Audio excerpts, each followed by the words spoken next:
아버님, 이렇게 숨어 계시면 제가 끝까지 모를 줄 아셨어요? 한국대 병원 병실 문이 거칠게 열렸습니다. 문 앞에 서 있던 사람은 차셀이었습니다. 세리야, 여긴 어떻게 알고 왔어? 양선출과 공주하는 갑작스러운 차세리의 등장에 당황했습니다. 현빈에게서 양선출의 투병 소식을 들은 차세리는 모든 일을 제쳐두고 한 걸음에 병원으로 달려온 것이었습니다. 아버님, 저한테는 왜 아무 말씀도 안 하셨어요? 양선출은 쉽게 대답하지 못했습니다. 그동안 두 집안의 악연과 자식들의 갈등을 바라보며 마음고생이 깊었던 그는 마지막까지 가족에게 짐이 되고 싶지 않았던 것입니다. 차세리는 그런 양선출의 모습을 바라보다 결국 눈물을 흘렸습니다. 그리고 처음으로 자신의 아집을 내려놓습니다. 공주아를 며느리로 받아들이고 한성미에게도 진심으로 용서를 구하기로 결심한 것입니다. 한편 병원 로비에서는 양동익이 양선출의 병명을 듣고 충격에 빠졌습니다. 급성 골수성 백혈병. 아버지가 자신에게조차 병을 숨겨왔다는 사실을 알게 된 양동익은 한동안 아무 말도 하지 못했습니다. 그러다 병실 문 앞에서 굳은 결심을 내립니다. 아버지, 걱정하지 마세요. 제가 아버지 소원 꼭 들어드릴게요. 이번 선거 반드시 이기고 온정시를 지키는 시의원이 되겠습니다. 그리고 바로 그 순간부터 두 집안의 운명이 완전히 뒤바뀌기 시작합니다. 30년 동안 악연으로 얽혀있던 양씨 집안과 공씨 집안. 서로의 상처를 보듬으며 결국 하나의 가족으로 다시 태어나게 되는데요. 투병 중인 양선출은 과연 건강을 되찾고 두 집안의 격경사를 모두 지켜볼 수 있을까요? 그리고 0.3%의 양동익은 아버지의 마지막 소원대로 시의원으로 거듭날 수 있을까요? 아무도 예상하지 못했던 기적과 용서, 그리고 두 집안의 새로운 시작. 구독과 좋아요 눌러주세요. 지금 시작합니다. 사돈, 진심으로 용서를 구할게요. 제발 절 한 번만 용서해 주세요. 차세리는 더 이상 참지 못하고 한성미의 앞에 무릎을 꿇었습니다. 한성미는 깜짝 놀라 황급히 차세리를 일으키려 했습니다. 아니, 이게 무슨 일이에요? 일어나요. 왜 이러세요? 하지만 차세리는 끝내 고개를 들지 못했습니다. 제가 잘못했습니다. 그동안 제 욕심 때문에 주아를 너무 힘들게 했어요. 차세리의 목소리는 점점 떨리기 시작했습니다. 사돈, 이제는 그러지 않을게요. 현빈이랑 주아 결혼 허락해 주세요. 제가 진심으로 두 아이를 축복하겠습니다. 한성미는 믿을 수 없다는 표정으로 차세리를 바라봤습니다. 불과 얼마 전까지만 해도 결혼을 절대 허락할 수 없다며 단호했던 사람이었습니다. 그런 차세리가 하루아침에 달라져 자신의 앞에서 무릎까지 꿇고 있는 모습이 쉽게 믿기지 않았습니다. 도대체 무슨 일이 있었던 거예요? 차세리는 입술을 깨물었습니다. 말하지 않으려 했습니다. 하지만 더 이상 혼자 감당할 자신이 없었습니다. 결국 참아왔던 눈물이 한꺼번에 쏟아졌습니다. 사돈, 어떡해요? 아버님이 많이 아프세요. 한성미의 얼굴에서 미소가 순식간에 사라졌습니다. 많이 아프시다니요? 급성 골수성 백혈병이래요. 그 한마디에 집안은 정막에 휩싸였습니다. 차세리는 흐느끼며 말을 이어갔습니다. 전국 일주 간다고 거짓말하시고 혼자 한국대병원에서 항암 치료 받고 계셨어요. 저도 오늘에서야 알았어요. 며느리인 저한테도 끝까지 숨기셨어요. 차세리는 더 이상 말을 잇지 못하고 얼굴을 감싼 채 목 놓아 울었습니다. 제가 너무 못났어요. 아버님 속뜻도 모르고 맨날 제 고집만 부리고 왜 이제야 후회가 되는지 모르겠어요. 한성미 역시 눈시울이 붉어졌습니다. 그동안 차세리에게 쌓였던 원망이 있었지만 지금만큼은 그런 감정보다 한 사람의 며느리로서 느끼는 절절한 후회가 더 크게 다가왔습니다. 한성미는 조용히 차세리의 손을 잡았습니다. 일단 얼른 일어나요. 이렇게 약한 소리 하면 안 돼요. 차세리가 고개를 들었습니다. 양 어르신 얼마나 강한 분인지 우리가 누구보다 잘 알잖아요. 분명히 이겨내실 거예요. 우리 아이들 결혼식도 꼭 보실 겁니다. 그 따뜻한 말 한마디에 차세리는 끝내 한성미의 품에 안겨 오열했습니다. 평생 원수처럼 지냈던 두 사람. 하지만 그날만큼은 사돈이 아니라 같은 부모의 마음으로 서로를 붙잡고 눈물을 흘렸습니다. 양선출의 병은 두 집안을 무너뜨린 것이 아니라 오히려 오랫동안 쌓여있던 오해와 벽을 허물기 시작했습니다. 처음으로 두 사람은 같은 마음으로 기도했습니다. 제발 양 어르신만은 건강을 되찾게 해주세요. 그 순간부터 두 집안에는 미움 대신 이해가, 원망 대신 용서가 조금씩 스며들기 시작했습니다. 한편 양동익은 공정함과 함께 온정시장 상인들을 위한 시의원 선거 홍보 일정으로 한국대병원을 찾았습니다. 병원에서 열리는 위문 공연에 참석해 환자들과 보호자들을 위로하고 의료진에게 감사 인사를 전하기 위해서였습니다. 정하나 다들 좋아하시는 거 봤지? 홍보가 좀 돼야 할 텐데 말이야. 환하게 웃으며 공연을 마치고 나오는 양동익과 공정한. 하지만 그날 그는 자신의 인생을 뒤바꿀 장면을 보게 됩니다. 행사가 끝난 뒤 병원 로비를 지나던 순간이었습니다. 멀리서 낯익은 뒷모습 하나가 눈에 들어왔습니다. 설마 아버지? 양동익은 걸음을 멈췄습니다. 병원복을 입은 채 벤치에 앉아 누군가와 환하게 웃고 있는 사람. 바로 아버지 양선출이었습니다. 양동익의 얼굴이 순식간에 굳어졌습니다. 분명 며칠 전까지만 해도 전국 일주를 떠난다며 집을 나섰던 아버지였습니다. 그런데 왜 병원복을 입고 병원 로비에 있는 것일까? 아버지. 양동익은 믿을 수 없다는 표정으로 천천히 다가갔습니다. 양선출은 그제야 아들을 발견했습니다. 잠시 당황한 표정을 지었지만 곧 애써 미소를 지었습니다. 동희가, 내가 여긴 어떻게 왔냐? 그러나 양동익은 아무 말도 하지 못했습니다. 아버지의 손목에 채워진 환자 팔찌, 창백한 얼굴, 그리고 평소보다 훨씬 야윈 모습, 모든 것이 거짓말이었음을 한순간에 알아차렸습니다. 그 옆에는 공주아가 있었습니다. 공주아 역시 당황한 표정으로 두 사람을 번갈아 바라봤습니다. 잠시 흐르던 침묵, 양동익은 떨리는 목소리로 물었습니다. 아버지, 도대체 이게 무슨 상황이에요? 여행 가셨잖아요. 왜 환자복을 입고 계시는 건데요? 양선출은 애써 웃으며 대답하려 했지만 끝내 말을 잇지 못했습니다. 결국 공주아가 조심스럽게 입을 열었습니다. 아버님께서 급성 골수성 백혈병 진단을 받으셨어요. 그 순간 양동익의 시간이 멈춘 듯 했습니다. 급성 골수성 백혈병. 머릿속이 새하얘졌습니다. 그래서 전국 일주라는 거짓말을. 그래서 아무에게도 알리지 않으셨던 거구나. 아버지는 끝까지 가족들에게 걱정만 끼치기 싫어 홀로 병을 감당하고 있었던 것입니다. 양동익은 그대로 주저앉을 뻔했습니다. 그동안 시의원 선거와 온정시장만 생각하며 뛰어다녔던 자신이 너무나 원망스러웠습니다. 아버지가 이렇게 힘든 시간을 보내는 동안 아무것도 모르고 있었다는 사실이 가슴을 후벼 팠습니다. 양동익은 떨리는 손으로 아버지의 손을 꼭 잡았습니다. 죄송해요, 아버지. 아버지가 이렇게 힘드신 줄도 모르고. 양선출은 오히려 아들의 손을 토닥였습니다. 성가지게 뭐하러 가족들 신경 쓰이게 해. 선거 준비나 열심히 해. 온정시장을 꼭 지켜야지.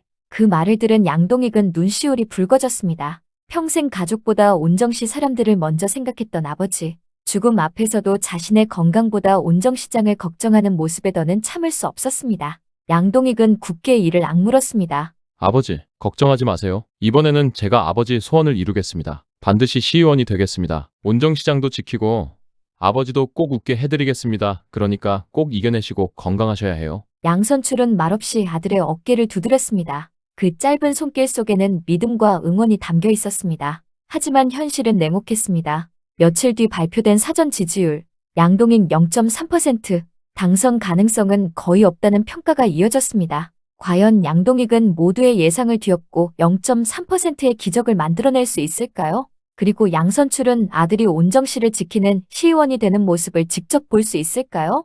마지막까지 가족을 위한 희생을 선택한 아버지와 그 뜻을 이루기 위해 다시 일어선 아들. 두 사람의 간절한 바람은 마지막 순간 기적 같은 결말을 만들어낼 수 있을까요? 한편 공정하는 한참을 망설였습니다. 양선출 원장이 골수성 백혈병으로 투병 중이라는 사실. 이 사실을 공대안에게 말해야 할지 아니면 조금 더 기다려야 할지 쉽게 판단이 서지 않았습니다. 결국 공정하는 아버지 공기철에게 물었습니다. 공정하는 한숨을 내쉬었습니다. 아버지, 이 사실을 어떻게 해야 할까요? 공기철은 이미 무슨 말을 하려는지 짐작한 듯 손을 멈췄습니다. 선출이 일 말하는 거냐? 공정하는 고개를 끄덕였습니다. 네, 어르신이 많이 아프시다는 거 대한이한테 말해야 할지 모르겠어요. 대한이는 사위잖아요. 알아야 할 것 같기도 한데 동숙 씨가 알면 충격받을까 봐요. 지금 아이 준비한다고 예민한 시기인데. 공기철은 한동안 말없이 앉아 있었습니다. 그리고 천천히 입을 열었습니다. 선출이 성격 알잖냐? 자식들이 자기 아픈 거 아는 거 아주 질색할 사람이다. 그렇죠. 우리가 먼저 나서서 떠벌릴 일은 아니야. 공정하는 고개를 숙였습니다. 그럼 그냥 모르는 척 해야 할까요? 공기철은 조용히 고개를 저었습니다. 다만 대한이는 알아야지. 공정하니 고개를 들었습니다. 대한이만요? 그래, 동숙이한테 바로 말하라는 뜻이 아니다. 대한이는 남편이니까 아내가 충격받지 않게 옆에서 지켜줄 준비는 해야 한다는 거야. 아무것도 모르고 있다가 일이 갑자기 터지면 더 크게 흔들릴 수 있어. 공정하는 아버지의 말을 곱씹었습니다. 공기철은 이어 말했습니다. 정하나, 말이라는 건 맞는 말도 때가 있는 거다. 지금 동숙이는 마음이 제일 중요한 때야. 대한이한테만 조용히 알려. 그리고 동숙이 앞에서는 티 내지 말라고 해라. 네, 아버지. 공정하는 그제야 결심한 듯 휴대폰을 꺼냈습니다. 잠시 후 공대한이 전화를 받았습니다. 형, 무슨 일이야? 평소처럼 가볍게 받는 공대한의 목소리를 듣자 공정하는 더 마음이 무거워졌습니다. 대한아, 놀라지 말고 들어. 공대한의 목소리가 금세 달라졌습니다. 왜 그래? 무슨 일인데? 공정하는 잠시 숨을 고른 뒤 어렵게 입을 열었습니다. 양선출 어르신이 지금 많이 아프셔. 골수성 백혈병이시래. 공대한은 순간 아무 말도 하지 못했습니다. 그게 뭐라고? 진짜로? 형, 그게 말이 돼? 공대한은 휴대폰을 꽉 쥐었습니다. 양선출은 늘 강한 사람이었습니다. 누구 앞에서도 흐트러지지 않던 사람이었습니다. 그런 사람이 병원에 누워있다는 사실이 쉽게 받아들여지지 않았습니다. 하지만 다음 순간 공대한의 머릿속에 가장 먼저 떠오른 사람은 아내 양동숙이었습니다. 동숙은 지금 아이를 갖기 위해 온 마음을 다하고 있었습니다. 작은 말 한마디에도 마음이 흔들릴 수 있는 시기였습니다. 그런 아내에게 아버지가 백혈병이라는 사실을 말한다면 그 충격이 얼마나 클지 공대한은 너무 잘 알고 있었습니다. 공정하는 낮은 목소리로 덧붙였습니다. 대한아, 일단 재수 씨한테는 모르는 척해. 형. 숨기자는 게 아니야. 시간을 보자는 거야. 아버지도 그러셨어. 양선출 어르신 성격상 자식들이 아는 거 정말 싫어하실 거라고. 그리고 지금 동숙 씨한테 바로 말하면 너무 충격이 클 수 있잖아. 공대한은 깊은 한숨을 내쉬었습니다. 알겠어. 내가 조심할게. 내가 먼저 알고 있어야 동숙 씨를 지킬 수 있어. 괜히 티내지 말고 평소처럼 대해. 전화를 끄는 공대한은 한동안 그 자리에 멈춰 서 있었습니다. 가슴이 답답했습니다. 장인어른의 병도 충격이었지만 그 사실을 아내에게 말하지 못해야 한다는 것도 마음을 짓눌렀습니다. 그때였습니다. 뒤에서 양동숙의 목소리가 들려왔습니다. 여보, 공대한은 깜짝 놀라 뒤돌아보았습니다. 어느새 양동숙이 가까이 다가와 있었습니다. 전화를 전부 들은 것은 아니었지만 공대한의 굳은 얼굴만으로도 무언가 심상치 않다는 것을 눈치챈 듯했습니다. 무슨 전화길래 그렇게 놀라? 공대한은 순간 말을 잃었습니다. 아니야. 별거 아니야. 별거 아닌 얼굴이 아닌데? 동숙은 걱정스러운 눈빛으로 공대한을 바라보았습니다. 공대한은 애써 미소를 지었습니다. 그리고 평소보다 더 다정한 목소리로 말했습니다. 돌핀, 오늘 우리 근사한 곳에서 저녁 먹을까? 동숙은 의아하다는 듯 눈을 깜빡였습니다. 갑자기? 나야 좋지. 요즘 당신도 신경 쓸 일 많았잖아. 내가 맛있는 거 사주고 싶어서.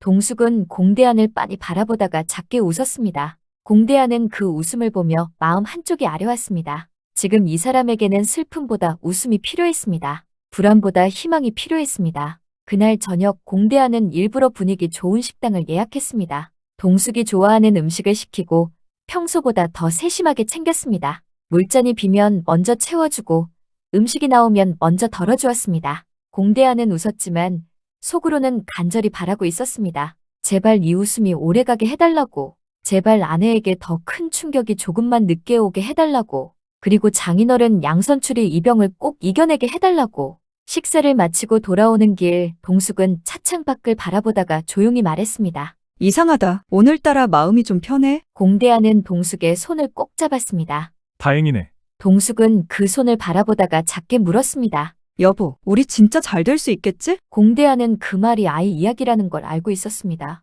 그는 조금의 망설임도 없이 대답했습니다. 그럼 우리한테도 좋은 일이 올 거야. 그 말은 동숙에게 하는 말이기도 했지만 사실은 자기 자신에게 하는 말이기도 했습니다. 양선출의 병이라는 무거운 현실 앞에서 무너지고 싶지 않았습니다. 지금은 동숙을 지켜야 했습니다. 그리고 가족을 지켜야 했습니다. 그런데 운명은 이미 조용히 움직이고 있었습니다. 그날 밤 두 사람에게는 아직 아무도 모르는 작은 기적이 찾아오고 있었습니다. 양선출의 병실에는 깊은 어둠이 내려앉고 있었지만 공대한과 양동숙의 집에는 새로운 생명이 조용히 찾아올 준비를 하고 있었습니다. 누군가에게는 끝처럼 느껴지는 순간 또 다른 누군가에게는 시작이 열리고 있었습니다. 양선출의 투병 소식이 모두의 마음을 무겁게 짓누르던 바로 그 밤. 동숙의 몸 안에는 아직 이름도 없는 아이가 아주 조용히 자리를 잡고 있었습니다. 그 아이는 무너져가는 가족에게 다시 살아갈 이유가 될 기적이었습니다. 아픈 아버지에게는 버틸 힘이 되고 동숙에게는 오래 기다려온 선물이 될 생명이었습니다. 공대한은 아직 그 사실을 모른 채 잠든 동숙의 얼굴을 바라보았습니다. 내가 지켜줄게. 당신도 우리 가족도. 그날 밤 공대하는 쉽게 잠들지 못했습니다. 장인어른의 병세와 아내의 마음, 앞으로 닥쳐올 일들이 머릿속을 떠나지 않았습니다. 하지만 그는 알지 못했습니다. 자신이 가장 두려워하던 그 밤이 사실은 가장 기쁜 소식이 시작된 밤이었다는 것을. 기적은 그렇게 아무도 모르는 사이 가까운 곳에서 조용히 시작되고 있었습니다. 한편 양현빈과 공주와는 드디어 두 집안의 상견례 자리에 앉게 되었습니다. 그동안 두 사람의 사랑은 참 먼 길을 돌아왔습니다. 겹사돈이라는 이유로 반대도 있었고 양선출의 고집도 있었고 서로의 집안 사정 때문에 마음 졸인 날도 많았습니다. 그렇게 마련된 상견례 자리. 처음에는 모두가 조심스러웠습니다. 양가 어른들은 서로의 눈치를 살폈고 양현빈은 공주와의 손등을 살짝 눌러주며 긴장을 풀어주려 했습니다. 하지만 공주와는 생각보다 당당했습니다. 오히려 그 누구보다 또렷한 눈빛으로 자리에 앉아 있었습니다. 공주와는 차분하게 입을 열었습니다. 저희 결혼하면 분가해서 살 생각입니다. 순간 자리에 있던 어른들의 시선이 공주아에게 쏠렸습니다. 양현빈도 살짝 놀란 눈으로 공주아를 바라보았습니다. 물론 두 사람이 미리 이야기한 내용이긴 했지만 상견례 자리에서 이렇게 바로 말할 줄은 몰랐던 것입니다. 공주아는 흔들림 없이 말을 이었습니다. 양쪽 집안 모두 소중하지만 저희는 저희 삶을 제대로 꾸려가고 싶어요. 부모님께 기대서 사는 게 아니라 서로 책임지면서 살아가고 싶습니다. 양현빈은 그런 공주아를 바라보며 작게 웃었습니다.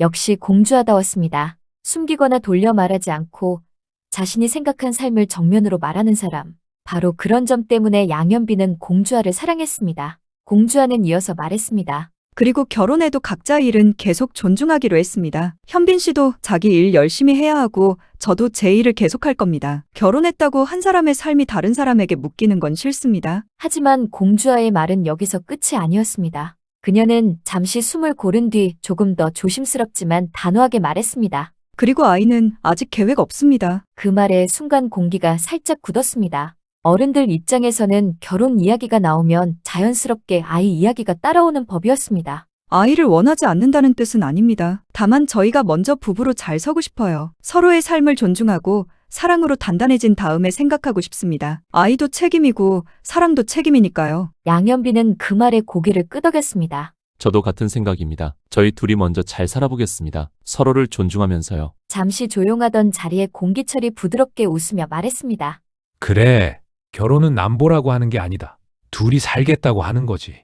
너희가 서로 아끼고 책임지겠다면 그게 제일이다. 그 말에 공주아의 표정이 조금 풀렸습니다. 길고 길었던 반대의 시간이 마침내 허락이라는 이름으로 조금씩 끝나가고 있었습니다. 상견례는 생각보다 따뜻하게 마무리되었습니다. 물론 완전히 어색함이 사라진 것은 아니었지만 적어도 그 자리에는 더 이상 날 선반대나 비난은 없었습니다. 서로의 상처를 조심스럽게 덮어주려는 마음, 그리고 이제는 두 사람의 미래를 지켜봐 주려는 마음이 남아 있었습니다. 그날 밤 상견례를 마치고 돌아온 양현빈과 공주아는 집 앞 골목을 천천히 걸었습니다. 양현빈이 먼저 입을 열었습니다. 오늘 너 진짜 대단하더라. 공주아는 시치미를 뗐습니다. 뭐가? 상견례 자리에서 분가, 일, 아이 계획까지 다 말하는 사람이 어디 있어? 공주아는 어깨를 으쓱했습니다. 왜? 말 안 하고 있다가 결혼하고 나서 싸우는 것보다 낫잖아. 난 미리 말하는 게 좋다고 생각해. 양현빈은 웃었습니다. 맞아. 근데 듣는 사람 심장은 좀 조마조마했어. 공주아는 그제야 장난스럽게 양현빈을 바라보았습니다.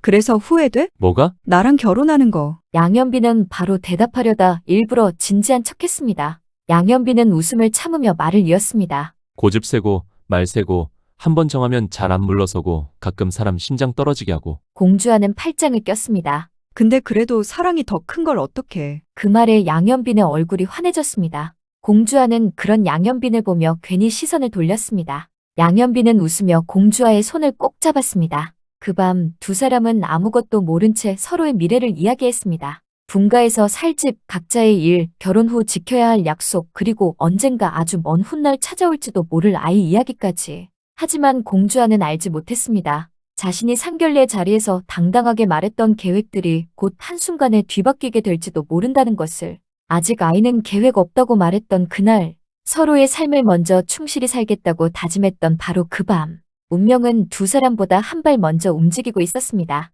공주아의 몸 안에 아주 작은 생명이 찾아오고 있었습니다. 그 생명은 아무도 예상하지 못한 선물이었습니다. 양선출의 투병으로 무거워진 집안에 다시 웃음을 가져올 기적이자 양현빈과 공주와의 사랑이 만들어낸 가장 뜻밖의 약속이었습니다. 공주와는 아직 아무것도 모른 채 양현빈의 손을 잡고 걸었습니다. 양현빈 역시 자신이 곧 아버지가 될지도 모른다는 사실을 꿈에도 알지 못했습니다. 그저 두 사람은 서로를 바라보며 웃고 있었습니다. 그리고 그 웃음 뒤에서 새로운 운명이 조용히 시작되고 있었습니다. 사랑은 늘 계획대로 흘러가지 않았습니다. 하지만 그래서 더 놀랍고 그래서 더 기적 같았습니다. 공주아가 세워둔 모든 계획을 한순간에 뒤흔들 작은 생명. 그 아이는 이제 두 사람의 인생을 완전히 다른 방향으로 이끌 준비를 하고 있었습니다. 한편 병상에 누워 하루하루를 버티고 있던 양선출. 손자의 결혼을 보고 싶다는 간절한 바람 하나로 힘겨운 치료를 견디던 그에게 공주아의 임신 소식은 어쩌면 또 다른 생명의 약속이 될 수 있었습니다. 할아버지, 저희에게 아이가 생겼어요. 그 말을 듣는 순간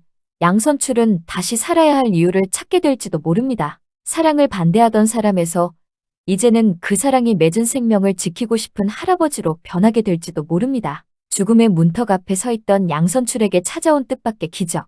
공주아와 양현빈의 사랑, 그리고 아직 이름도 없는 작은 생명. 과연 이 아이는 무너져가던 양씨 집안을 다시 일으켜 세울 희망이 될 수 있을까요? 양선출은 손주의 아이를 보기 위해 다시 한번 병마와 싸워낼 수 있을까요? 그리고 공주아가 세운 모든 계획을 뒤흔든 이 기쁜 소식은 두 집안의 운명을 어떻게 바꿔놓게 될까요? 기적은 멀리 있지 않았습니다. 가장 아픈 순간, 가장 가까운 곳에서 조용히 시작되고 있었습니다. 오늘 이야기는 여기까지입니다. 영상이 재미있으셨다면 구독과 좋아요도 꼭 부탁드립니다. 오늘도 시청해주셔서 진심으로 고맙습니다.